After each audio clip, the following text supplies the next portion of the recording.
ಆಚಿ ಮಸಾಲ. ಎಂತ ಅಡಿಗೆಯ ರುಚಿಯಾಗೋ ರಹಸ್ಯವು 20 ರೂಪಾಯಿ.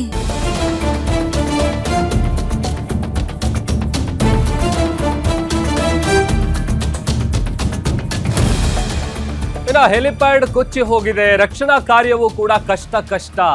ಹೆಲಿಕಾಪ್ಟರ್ ಮೂಲಕ ರಕ್ಷಣೆಗೆ ಸೇನಾ ಸಿಬ್ಬಂದಿಗಳು ಮುಂದಾಗಿದ್ರು. ಜನರ ರಕ್ಷಣೆಗೆ ಹೋದಂತ ಈ ಹೆಲಿಕಾಪ್ಟರ್ ಅಲ್ಲಿ ಲ್ಯಾಂಡ್ ಆಗೋದಕ್ಕೆ ಜಾಗ ಇಲ್ಲ, ಹೆಲಿಪ್ಯಾಡ್ ಇಲ್ಲ, ಅದು ಕೂಡ ಕೊಚ್ಕೊಂಡು ಹೋಗಿದೆ ಪ್ರವಾಹದಿಂದಾಗಿ.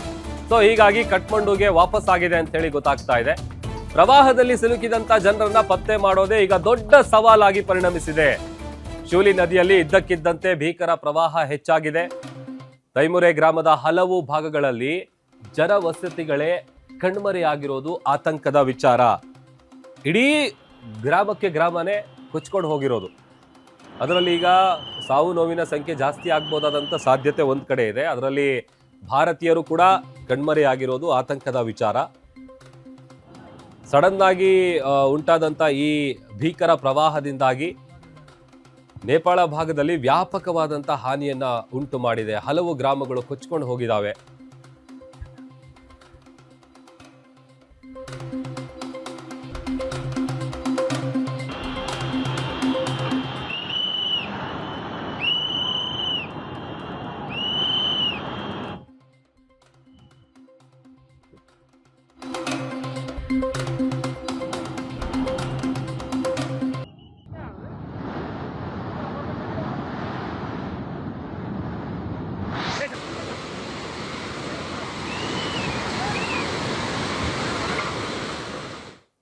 ಇದ್ರ ಬಗ್ಗೆ ಮತ್ತಷ್ಟು ಡೀಟೇಲ್ಸ್ ಅನ್ನ ಕೊಡ್ತಾರೆ ಸ್ಪೆಷಲ್ ಡೆಸ್ಕ್ ಇಂದ ನಮ್ಮ ಚಂದ್ರಮೋಹನ್ ದೂರವಾಣಿ ಸಂಪರ್ಕದಲ್ಲಿ ಜಾಯ್ನ್ ಆಗಿದ್ದಾರೆ. ಚಂದ್ರಮೋಹನ್, ಇವತ್ತು ನಡೆದಿರುವಂತಹ ಭೀಕರ ಪ್ರವಾಹದಿಂದಾಗಿ 8 ಮಂದಿ ಮೃತಪಟ್ಟಿರೋದು ಕನ್ಫರ್ಮ್ ಆಗಿದೆ. ಜೊತೆಗೆ ಎಷ್ಟು ಮಂದಿ ಕಣ್ಮರಿ ಆಗಿದ್ದಾರೆ? ಈಗ ರಕ್ಷಣಾ ಕಾರ್ಯಾಚರಣೆ ನಡೆಸೋದು ಎಷ್ಟು ದೊಡ್ಡ ಸವಾಲಾಗಿದೆ? ಹೇಗಿದೆ ಅಲ್ಲಿನ ಪರಿಸ್ಥಿತಿ ಚಂದ್ರಮೋಹನ್? ಪ್ರಭು, ಏನಂದ್ರೆ ಇವತ್ತು ಬೆಳಗ್ಗೆ 9 ಗಂಟೆ ಸುಮಾರಿಗೆ ರಸುವಾ ಜಿಲ್ಲೆ ಏನಿದೆ, ಈ ರಸುವಾ ಜಿಲ್ಲೆಯಲ್ಲಿ ಬೋಟೆಕೋಶಿ ನದಿ ಅಲ್ಲಿ ಸಡನ್ ಆಗಿ ಪ್ರವಾಹ ಬಂದಿದೆ. ಇದಕ್ಕೆ ಕಾರಣ ಏನಂದ್ರೆ ಟಿಬೆಟ್ ನಲ್ಲಿ ಭಾರಿ ಮಳೆಯಾಗಿದ್ದು ಮತ್ತೆ ಅಲ್ಲಿ ಒಂದು ಹಿಮಪಾತ ಆಗಿರಬಹುದಂತ ಸಾಧ್ಯತೆಗಳು ಸಹ ಇದಾವೆ. ಹೀಗಾಗಿ ಬೋಟೆಕೋಶಿ ನದಿಯಲ್ಲಿ ವಿಪರೀತ ಪ್ರಮಾಣವಾದ ನೀರು ಹರಿದು ಬಂದಿದೆ. ಮತ್ತೆ ಹಿಮಾಲಯ ಪರ್ವತಗಳ ಕಪ್ಪಲಿನಲ್ಲಿರುವ ಕಾರಣಕ್ಕಾಗಿ ಹಿಮಾಲಯ ಪರ್ವತ ಅಂದ್ರೆ ನಿಮ್ಗೆ ಗಿರಿಶಿಖರಗಳು ಮತ್ತೆ ಕಂದರಗಳು ಜಾಸ್ತಿ ಇರೋದ್ರಿಂದ ಅವು ಮತ್ತೆ ನೀರು ಹರಿದು ಹೋಗೋಕೆ ಅಷ್ಟೊಂದು ಅಗಲವಾದ ಒಂದು ಕಾಲುವೆಗಳು ಇರಲ್ಲ. ಹೀಗಾಗಿ ಈ ಪ್ರವಾಹದ ಭೀಕರತೆ ವಿಪರೀತವಾಗಿದೆ. ಮತ್ತೆ ಇದುವರೆಗೆ ಸುಮಾರು 8 ಮಂದಿ ಮೃತಪಟ್ಟಿದ್ದಾರೆ ಅಂತ ಅಧಿಕೃತವಾಗಿ ಹೇಳಿದ್ದಾರೆ. 17ಕ್ಕೂ ಹೆಚ್ಚು ಮಂದಿ ಮೃತಪಟ್ಟಿರುವ ಸಾಧ್ಯತೆಗಳಿವೆ ಅಂತ ಹೇಳ್ಬಿಟ್ಟು ನೇಪಾಳ ಸರ್ಕಾರ ಮಾಹಿತಿ ನೀಡ್ತಾ ಇದೆ. ಮತ್ತೆ ಇದರಲ್ಲಿ ಏನಂದ್ರೆ 105 ಭಾರತೀಯರು ಮತ್ತು 105 ಭಾರತೀಯರು ಸೇರಿ ಸುಮಾರು 400ಕ್ಕೂ ಹೆಚ್ಚು ಜನ ನಾಪತ್ತೆ ಆಗಿದ್ದಾರೆ ಅನ್ನೋ ಒಂದು ಮಾಹಿತಿ ಸಿಕ್ಕಿದೆ. ಇವರಲ್ಲಿ 93 ಜನ ನೇಪಾಳದವರು ಇದ್ದಾರೆ ಅಂತ ಹೇಳ್ತಾ ಇದೆ. ಇವರೆಲ್ಲ ಕೈಲಾಸ ಮಾನಸ ಸರೋವರ ಒಂದು ಯಾತ್ರೆಗೆ ಹೊರಟಿದ್ದವರು. ಸಾಮಾನ್ಯವಾಗಿ ಈ ಸಮಯದಲ್ಲಿ ಕೈಲಾಸ ಮಾನಸ ಸರೋವರ ಯಾತ್ರೆ ಇರುತ್ತೆ. ಟಿಬೆಟ್ ಅಲ್ಲಿ ಇರುವಂತಹ ಕೈಲಾಸ ಪರ್ವತಕ್ಕೆ ಯಾತ್ರಾಗಳು ಹೋಗ್ತಾ ಇರ್ತಾರೆ. ಹೀಗಾಗಿ ಪ್ರವಾಸಿಗರು ಹೆಚ್ಚಿನ ಸಂಖ್ಯೆಯಲ್ಲಿ ನಾಪತ್ತೆ ಆಗಿದ್ದಾರೆ ಅನ್ನೋ ಒಂದು ಮಾಹಿತಿ ಸಿಗ್ತದೆ. ಆದ್ರೆ ಇದುವರೆಗೂ ನೇಪಾಳ ಸರ್ಕಾರ ಅಥವಾ ನೇಪಾಳದ ಒಂದು ರಕ್ಷಣಾ ತಂಡಗಳು ಇದುವರೆಗೆ ಎಷ್ಟು ಜನ ನಾಪತ್ತೆ ಆಗಿದ್ದಾರೆ ಅನ್ನೋದರ ಕುರಿತು ಅಧಿಕೃತವಾಗಿ ಮಾಹಿತಿ ನೀಡಿಲ್ಲ.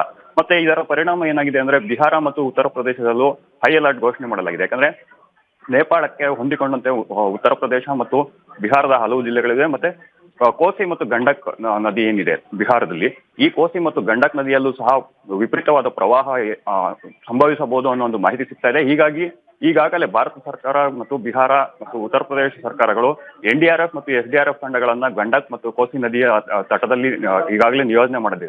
ಸುಮಾರು ಸಂಜೆ 7 ಗಂಟೆ ಹೊತ್ತಿಗೆ ಗಂಡಕ್ ನದಿಯಲ್ಲಿ ಪ್ರವಾಹ ಏರ್ಪಡಬಹುದು ಅನ್ನೋ ಕಾರಣಕ್ಕೆ ತೀರ ಪ್ರದೇಶದಲ್ಲಿರುವಂತಹ ಜನರನ್ನು ಈಗಾಗಲೇ ಸ್ಥಳಾಂತರ ಮಾಡಲಾಗ್ತಿದೆ. ಮತ್ತೆ ಏನು ಈಗಾಗಲೇ 15ಕ್ಕೂ ಹೆಚ್ಚು ಹೆಲಿಕಾಪ್ಟರ್ಗಳು ಮತ್ತು ಡ್ರೋನ್ಗಳು ಡಾಕ್ ಸ್ಕ್ವಾಡ್ ಗಳನ್ನ ಕರೆದುಕೊಂಡು ಈಗಾಗಲೇ ರಕ್ಷಣಾ ಕಾರ್ಯಾಚರಣೆ ನಡೆಸಲಾಗ್ತಾ ಇದೆ. ಇದುವರೆಗೆ ಸುಮಾರು 8 ಜನರನ್ನ ರಕ್ಷಣೆ ಮಾಡಲಾಗಿದೆ. 8 ಜನರನ್ನ ರಕ್ಷಣೆ ಮಾಡಿ ಅವರಿಗೆ ಆಸ್ಪತ್ರೆಯಲ್ಲಿ ಚಿಕಿತ್ಸೆ ಕೊಡ್ತಾ ಇದ್ದಾರೆ ಪ್ರಭು. ಓಕೆ, ಈಗ ಸಾವು ನೋವು ಮತ್ತೆ ಜಾಸ್ತಿ ಆಗ್ಬೋದಾದಂತ ಚಾನ್ಸಸ್ ಏನಾದ್ರೂ ಇದೆಯಾ? ಜೊತೆಗೆ ಈ ಅನೇಕ ಗ್ರಾಮಗಳು ಕೊಚ್ಕೊಂಡು ಹೋಗಿರೋದಕ್ಕೆ ಅಲ್ಲಿ ರಕ್ಷಣಾ ಕಾರ್ಯ ಮಾಡೋದು ಎಷ್ಟು ದೊಡ್ಡ ಸವಾಲ್ ಆಗ್ತಾ ಇದೆ ಅಂತ ಚಂದ್ರಮೋಹನ್? ಪ್ರಭು, ಏನಂದ್ರೆ ಈಗ ಏನು ಈ ಬೋಟೆಕೋಶಿ ನದಿಯಲ್ಲಿ ಉಂಟಾಗಿರೋ ಪ್ರವಾಹದಿಂದಾಗಿ ಅಲ್ಲಿನ ಮೂಲಭೂತ ಸೌಕರ್ಯಗಳು ಸಂಪೂರ್ಣ ಹಾಳಾಗಿವೆ. ಯಾಕಂದ್ರೆ ನಿಮ್ಗೆ ನೇಪಾಳ ಅಂದ್ರೆ ಒಂದು ಗಿರಿಕಂದರಗಳಿಂದ ಕೂಡಿರುವಂತಹ ದೇಶ. ಅಲ್ಲಿ ನಿಮ್ಗೆ ಸೇತುವೆಗಳು ಹೆಚ್ಚಿನ ಪ್ರಮಾಣದಲ್ಲಿ ಇರುತ್ತೆ. ಮತ್ತೆ ಸದ್ಯಕ್ಕೆ ಕಂಡು ಬರ್ತಾ ಇರೋ ದೃಶ್ಯಗಳನ್ನ ನೋಡ್ತಾ ಇದ್ರೆ ಈ ಸಾವು ನೋವಿನ ಸಂಖ್ಯೆ ಇನ್ನಷ್ಟು ಹೆಚ್ಚುವ ಸಾಧ್ಯತೆಗಳಿವೆ. ಯಾಕಂದ್ರೆ ಕೆಲವೊಬ್ರು ಪ್ರವಾಹದಲ್ಲಿ ಕೊಚ್ಚಿಕೊಂಡು ಹೋಗ್ತಿರುವಂತ ದೃಶ್ಯಗಳು ಈಗಷ್ಟೇ ಬಯಲಿಗೆ ಬರ್ತಾ ಇದಾವೆ. ಮತ್ತೆ ಕೆಲವೊಂದು ಏನು ಪ್ರವಾಸಿಗರು ಎಲ್ಲಿ ಉಳಿದುಕೊಳ್ತಾ ಇದ್ರು ಕಟ್ಟಡಗಳು, ಆ ಕಟ್ಟಡಗಳಿಗೆ ಹೆಚ್ಚಿನ ಹಾನಿಯಾಗಿದೆ.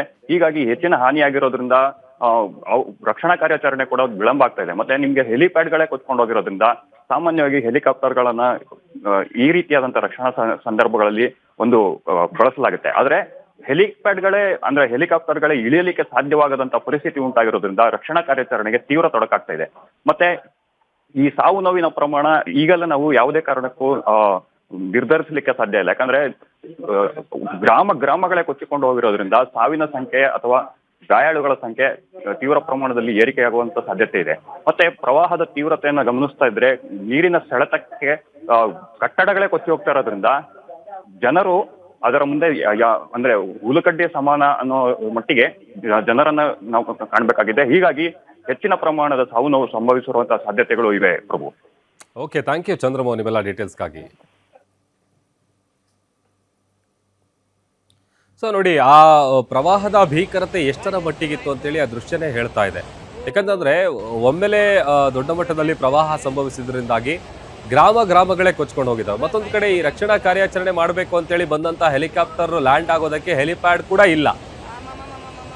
ನೋಡ್ತಾ ಇದೀವಲ್ಲ ಹೇಗೆ ಬಿಲ್ಡಿಂಗ್ಗಳೆಲ್ಲ, ಅಲ್ಲಿರುವಂತ ಕಟ್ಟಡಗಳೆಲ್ಲ ಧರಾಶಾಹಿ ಆಗ್ತಾ ಇದಾವೆ ಅಂತೇಳಿ ಆ ಪ್ರವಾಹ ಉಂಟಾದಂತ ಸಂದರ್ಭದಲ್ಲಿ.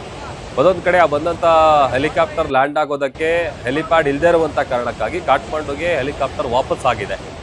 ಒಂದೊಂದು ಕಡೆ ಈಗ ಅಲ್ಲಿ ಈ ರಕ್ಷಣಾ ಕಾರ್ಯಾಚರಣೆ ನಡೆಸುವಂಥದ್ದು ಕೂಡ ದೊಡ್ಡ ಸವಾಲಿನ ಕೆಲಸ. ಸೊ ಅಲ್ಲಿಗೆ ಈಗ ಅಧಿಕೃತವಾದಂತಹ ಅಂಕಿ ಅಂಶಗಳು ಇನ್ನಷ್ಟೇ ಹೊರಬೀಳಬೇಕು. ಯಾಕಂತಂದ್ರೆ ಬೇರೆ ಬೇರೆ ದೇಶದಿಂದ ನಾವು ಗಮನಿಸ್ತಾ ಇದ್ವಲ್ಲ, ಈಗ ಭಾರತ ಸೇರಿದಂತೆ ಇತರೆ ಬೇರೆ ರಾಷ್ಟ್ರದಿಂದ ಬಂದಂತ ಪ್ರಜೆಗಳು ಕೂಡ ಇದರಲ್ಲಿ ಕಾಣೆಯಾಗಿದ್ದಾರೆ. ಅವರಿಗಾಗಿ ಹುಡುಕಾಟವನ್ನ ನಡೆಸುವಂತಹ ಕೆಲಸ ನಿರಂತರವಾಗಿ ನಡೀತಾ ಇದೆ.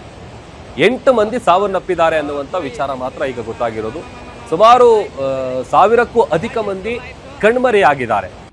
ಸೊ ಅಲ್ಲಿಗೆ ಬೋಟೆಕೋಶಿ ನದಿ ಪ್ರವಾಹಕ್ಕೆ ಈಗ ಗೊತ್ತಾಗ್ತಾ ಇರುವಂತ ಅಂಕಿ ಅಂಶಗಳ ಪ್ರಕಾರ ಈ ಗ್ರಾಮಗಳೇನಿರುತ್ತೆ, ಆ ನದಿ ಪ್ರವಾಹ ಉಂಟಾದಂಥ ಸಂದರ್ಭದಲ್ಲಿ ಹೋಗಿರುವಂಥ ಗ್ರಾಮಗಳೆಲ್ಲವೂ ಕೂಡ ಕೊಚ್ಕೊಂಡು ಹೋಗಿದ್ದಾವೆ. ಸೊ ಅಲ್ಲಿಗೆ ಈ ಸಾವು ನೋವಿನ ಸಂಖ್ಯೆ ಮತ್ತಷ್ಟು ಜಾಸ್ತಿ ಆಗ್ಬೋದಾದಂಥ ಸಾಧ್ಯತೆ ಕೂಡ ಇದೆ. ಅಧಿಕೃತವಾದಂಥ ಅಂಕಿ ಅಂಶ ಇನ್ನಷ್ಟೇ ಹೊರಬೀಳಬೇಕಿದೆ. ಈಗ ಒಂದು ಕಡೆ ನಿರಂತರವಾಗಿ ಅವರನ್ನ ರಕ್ಷಣೆ ಮಾಡುವಂಥ ಕಾರ್ಯ ನಡೀತಾ ಇದೆ, ಭರದಿಂದ ಸಾಕ್ತಾ ಇದೆ. ಇಲ್ಲಿವರೆಗೂ 8 ಮೃತದೇಹಗಳನ್ನು ಪತ್ತೆ ಹಚ್ಚಿದ್ದಾರೆ, ಸುಮಾರು ಮಂದಿಯನ್ನ ರೆಸ್ಕ್ಯೂ ಮಾಡಿದ್ದಾರೆ. ಇನ್ನುಳಿದಂತೆ ಕಣ್ಮರೆಯಾಗಿರುವ ಅವರಿಗೋಸ್ಕರ ಕೂಡ ಹುಡುಕಾಟವನ್ನು ಮುಂದುವರಿಸಲಾಗಿದೆ.